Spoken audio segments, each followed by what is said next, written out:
Technical analysis के 7वें episode में आपका स्वागत है। पिछले कुछ एपिसोड से हम अलग अलग कैंडलस्टिक पैटर्न्स के बारे में बात कर रहे हैं।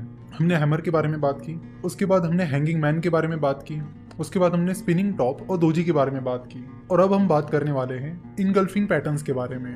अब तक हमने जो बात की यानी हैमर, हैंगिंग मैन, दोजी या स्पिनिंग टॉप, ये सारी सिंगल कैंडल्स थी। यानी एक कैंडल को देख के आप इंडिकेशन चेक करते थे कि उनसे क्या हमें इंडिकेशन मिल रहा है और उनके बेसिस पर हम देखते थे कि हम क्या पोजीशन मार्केट में ले सकते हैं। लेकिन इनगल्फिंग पैटर्न कोई सिंगल कैंडल नहीं है। इनगल्फिंग पैटर्न दो कैंडल से बनती है। जैसे कि सिंगल कैंडल पैटर्न में हम एक ट्रेडिंग सेशन या एक दिन के कैंडल का एनालिसिस करके डिसीजन लेते थे। यहाँ पर हमें 2 दिन या फिर 2 ट्रेडिंग सेशन के कैंडल्स का एनालिसिस करना होगा। तो बेसिकली 2 तरह के इनगल्फिंग पैटर्न्स होते हैं, बुलिश इनगल्फिंग पैटर्न और बियरिश इनगल्फिंग पैटर्न। तो इनके नाम से आपको पता चल ही गया होगा कि ये पैटर्न किस तरह के होंगे। तो पहले बुलिश इनगल्फिंग पैटर्न को देखते हैं। तो bullish engulfing pattern down trend में आता है और कुछ इस तरह दिखता है। इनगल्फिंग का मतलब होता है कि पूरी तरह से कवर कर लेना। तो आप यहाँ देख सकते हो कि जो दूसरे नंबर की कैंडल है उसने पहले नंबर की कैंडल को पूरी तरह से कवर कर लिया है। आप यहाँ पर देख सकते हो कि डाउन ट्रेंड चल रहा है, शेयर प्राइस लगातार गिर रही है और उसी बीच एक ग्रीन कैंडल रेड कैंडल को पूरी तरह से कवर कर लेती है। तो जब आपको ऐसा कोई पैटर्न दिखता है तो उसे बुलिश इनगल्फिंग पैटर्न कहते हैं। देखो यहाँ पर एक चीज का आपको जरूर ध्यान रखना है और वो ये कि ये जो पहली बॉडी है यानी रेड कैंडल की बॉडी, उसे ग्रीन कैंडल की बॉडी ने पूरी तरह से कवर कर लेना चाहिए। अगर ग्रीन कैंडल की बॉडी इस रेड कैंडल की बॉडी को पूरी तरह कवर नहीं कर रही है तो वो इनगल्फिंग पैटर्न नहीं होगा। तो जैसे कि हमने बात की थी कि bullish engulfing pattern down trend में आता है जब स्टॉक प्राइसेस गिर रही होती है। तो डाउन टर्न में स्टॉक प्राइसेस लगातार गिर रही है और नए नए लोज बना रही है, जिसके बाद अचानक ये ग्रीन कैंडल बन जाती है जो कि पूरी तरह से उसकी पहले की रेड कैंडल को कवर कर लेती है और उस ग्रीन कैंडल की क्लोजिंग प्राइस उस रेड कैंडल से ज्यादा होती है। तो ये ग्रीन कैंडल हमें बताती है कि उस स्टॉक में या मार्केट में बुल्स ने एंट्री कर ली है। साथ ही उस ग्रीन कैंडल की क्लोजिंग प्राइस उसके पहले जो रेड कैंडल थी उससे ज्यादा है। तो इस ग्रीन कैंडल के दिन बुल्स ने उस स्टॉक में एंट्री कर ली है और सिर्फ एंट्री नहीं की है, उन्होंने उस दिन भर में अपना मोमेंटम भी बनाए रखा। तो बुलिश इनगल्फिंग पैटर्न हमें बताता है कि उस डाउन ट्रेंड में यानी उस बियरिश ट्रेंड में बुल्स ने एंट्री कर ली है और अच्छी खासी सक्सेसफुल एंट्री कर ली है, जिसके बाद ये एक्सपेक्ट किया जाता है कि आगे भी बुलिश पैटर्न कंटिन्यू कर सकता है, जिसके चलते ट्रेडर्स उस स्टॉक को खरीद सकते हैं। यानी बुलिश इनगल्फिंग पैटर्न हमें बताता है कि जहां पर बुलिश इनगल्फिंग पैटर्न तैयार हुआ है वहां से आगे मार्केट में बुलिश ट्रेंड आ सकता है, जिसका फायदा ट्रेडर्स उस स्टॉक को खरीद कर ले सकते हैं। जिस दिन आपको ये इनगल्फिंग पैटर्न बनता हुआ दिखाई दे रहा है उस दिन के आखिर में खरीद सकते हो। यानी जिस दिन ये ग्रीन कैंडल बन रहा है उसके आखिर पीरियड में आपको पता चल जाएगा कि यहाँ पर बुलिश इनगल्फिंग पैटर्न बन रहा है, तो उस दिन के आखिर के कुछ टाइम में आप उस स्टॉक को खरीद सकते हो, या फिर आप अगले दिन का वेट कर सकते हो और अगले दिन उस स्टॉक को खरीद सकते हो। और इन दोनों रेड और ग्रीन कैंडल में से जिस कैंडल का लो कम है उसे आप स्टॉप लॉस रख सकते हो। एक चीज हम फिर से रिपीट करेंगे कि जब भी आप ट्रेडिंग कर रहे हो तो आपको स्टॉप लॉस रखना ही रखना है। विदाउट स्टॉप लॉस आप ट्रेडिंग बिल्कुल भी मत करिए। अब बात करते हैं बियरिश इनगल्फिंग पैटर्न के बारे में। Bearish engulfing pattern up trend में आता है और कुछ इस तरह दिखता है।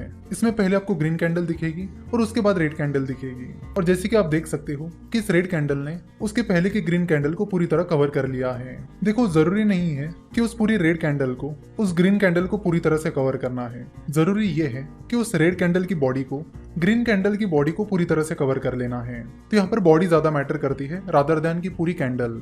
तो जैसे कि आप यहाँ पर देख सकते हो कि मार्केट में अप ट्रेंड यानी बुल ट्रेंड चल रहा है।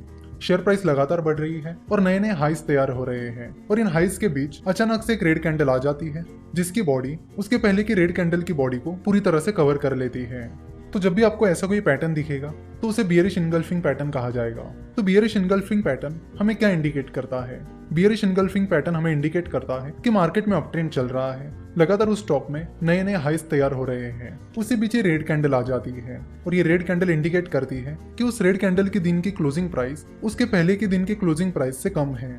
और जैसे कि आप देख सकते हो कि उस रेड कैंडल के दिन बियर्स ने उस स्टॉक में या मार्केट में एंट्री कर ली है, जिसकी वजह से ही रेड कैंडल तैयार हुई है और उस रेड कैंडल की क्लोजिंग प्राइस उसके पहले की कैंडल की क्लोजिंग प्राइस से कम है, जिससे हमें पता चलता है कि बियर्स ने उस स्टॉक में या मार्केट में एंट्री कर ली है, जिसके चलते आगे बियर ट्रेंड शुरू हो सकता है, यानी स्टॉक गिरना शुरू हो सकता है, जिसकी वजह से आपको शॉर्ट करने की अपॉर्चुनिटी मिल जाती है। यानी ट्रेडर शॉर्ट सेलिंग करके उस स्टॉक की गिरने वाली प्राइस का फायदा ले सकते हैं। यानी बियरिश इनगल्फिंग पैटर्न के बाद ट्रेडर्स उस स्टॉक को शॉर्ट करके यानी उस स्टॉक में शॉर्ट सेलिंग करके प्रॉफिट कमा सकते हैं, जैसे कि बियरिश इनगल्फिंग पैटर्न के बाद जैसे ही उस स्टॉक की प्राइस गिरने लगेगी तो उससे जिन ट्रेडर्स ने उस स्टॉक में शॉर्ट सेलिंग की है उन्हें फायदा मिलना शुरू हो जाएगा। तो ट्रेडर्स जिस दिन ये रेड कैंडल फॉर्म हुई है उस दिन के आखिर के पीरियड में इस स्टॉक को शॉर्ट कर सकते हैं, या फिर ये जो रेड कैंडल है उसके अगले दिन ट्रेडर इस स्टॉक को शॉर्ट कर सकते हैं। तो जब भी आप बियरिश इंगल्फिंग पैटर्न में पोजीशन लोगे तो उसमें ये जो रेड कैंडल है और ग्रीन कैंडल है, इन दोनों में से जिस कैंडल का हाई ज्यादा रहेगा उसे आप स्टॉप लॉस के तौर पर यूज कर सकते हो। बुलिश इंगल्फिंग पैटर्न से हमें पता चलता है कि डाउन ट्रेंड खत्म होने वाला है और अप ट्रेंड शुरू हो सकता है, जिसका फायदा ट्रेडर्स उस स्टॉक में एंट्री करके ले सकते हैं। वही बियरिश इंगल्फिंग पैटर्न हमें बताता है कि जो अप ट्रेंड चल रहा है वो खत्म हो सकता है और डाउन ट्रेंड शुरू हो सकता है, जिसका फायदा ट्रेडर्स उस स्टॉक को शॉर्ट करके कर सकते हैं।